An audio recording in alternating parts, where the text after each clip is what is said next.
좋으신 우리 주님의 은혜가 이 시간 우리 모두 함께 하시기를 바랍니다. 오늘 우리가 함께 나누실 하나님 말씀은 시편 79편의 말씀입니다. 오늘 묵상할 본문은 아삽의 자손들이 예루살렘이 바벨론 제국에 의해서 멸망을 당한 상황을 직접 몸으로 경험하면서 회개하고 또 구원을 호소하는 시편입니다.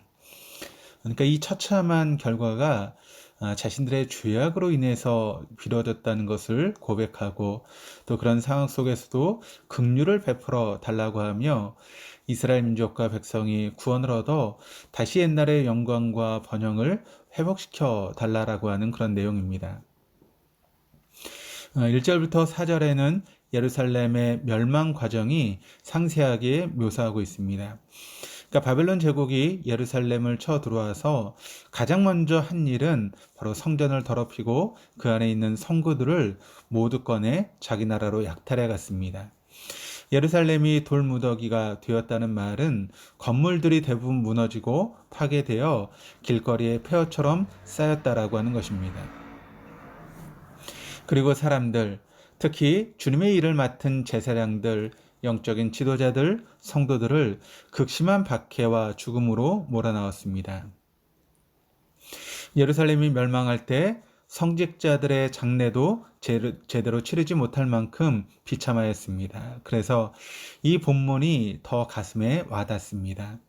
국가의 멸망은 국민들의 고통과 정신적인 아픔으로 나타나기 때문에 그러합니다.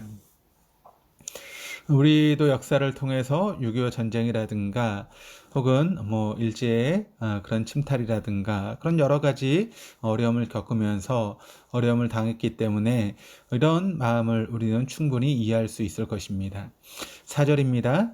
우리는 우리 이웃에게 비방거리가 되며 우리를 에워싼 자에게 조소와 조롱거리가 되었나이다.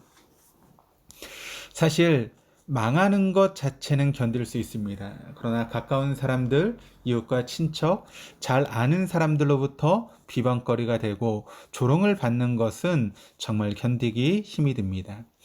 특히 가족들에게 비방과 조소를 받을 때 사람들은 더 이상 살아갈 이유를 찾기 힘들어합니다.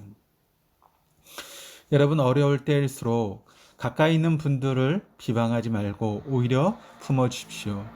교우들일수록 교우들을 감싸고 격려할 수 있는 그런 모습들이 우리에게 필요한 줄 믿습니다. 그러니까 어쩔 수 없는 역사의 거대한 흐름 앞에서 속수무책인 우리들의 어떤 삶의 아픔을 보듬고 안아주어야 할 것입니다. 그러나 현실은 주위에 에워싼 사람들로부터 조롱을 받고 비방을 당합니다. 우리가 그런 일에 앞장서는 자리에 있지 않아야 하겠습니다. 이런 상황에 빠지게 되면 저절로 하나님께 질문을 안 할 수가 없습니다. 5절입니다. 여호와여 어느 때까지니까 영원히 노하시리이까 주의 질투가 불붙듯 하시리이까. 주님 언제까지입니까? 또 영원히 노여워하시렵니까? 언제까지 주님의 진노하심이 불길처럼 타오를 것입니까? 그러니까 절박한 안타까움. 왜 그러십니까? 악인들은 잘되고 힘이 넘치는데 저희는 아무것도 없습니다. 이렇게 된 원인이 하나님께서 직접 하신 것입니까? 저희들에게 진노하신 이유가 무엇입니까? 우리가 뭘 잘못했기에 이런 처참한 일들이 나에게 일어난단 말입니까? 이렇게 질문하는 것이 자연스럽습니다. 여기서 한 걸음 더 나아가 적들과 원수들에 대하여 복수를 요청합니다. 6절 7절을 보시면 주를 알지 아니하는 민족들과 주 이름을 부르지 아니하는 나라들에게 주의 노를 쏟으소서. 그들이 야곱을 삼키고 주의 거처를 황폐하게 함이니이다. 10절입니다. 이방 나라들이 어찌하여 그들의 하나님이 어디 있느냐 말하나이까. 주의 종들이 피 흘림에 대한 복수를 우리의 목전에서 이방 나라에게 보여주소서. 12절에는 주여 우리 이웃이 주를 비방한 그 비방을 그들의 품에 7배나 갚으소서. 그러니까 조금 유치한 것 같아도 이런 간절함은 그들이 처해 있는 상황이 얼마나 처절하고 힘들었는지 7배나 갚아주시고 우리 눈앞에서 복수해 달라고 하는 것입니다. 그러면 아삽 자손의 이런 기도를 우리는 어떻게 내 생활 속에 적용해야 하는 것입니까? 그것은 복수하는 것은 하나님께 달려 있다는 것입니다. 상대방이 망하는 것도 하나님께서 하실 일이라는 것입니다. 내가 직접 나서서 복수하고 벌을 주겠다는 것은 우리 크리스천들이 가져야 될 자세가 결코 아닙니다.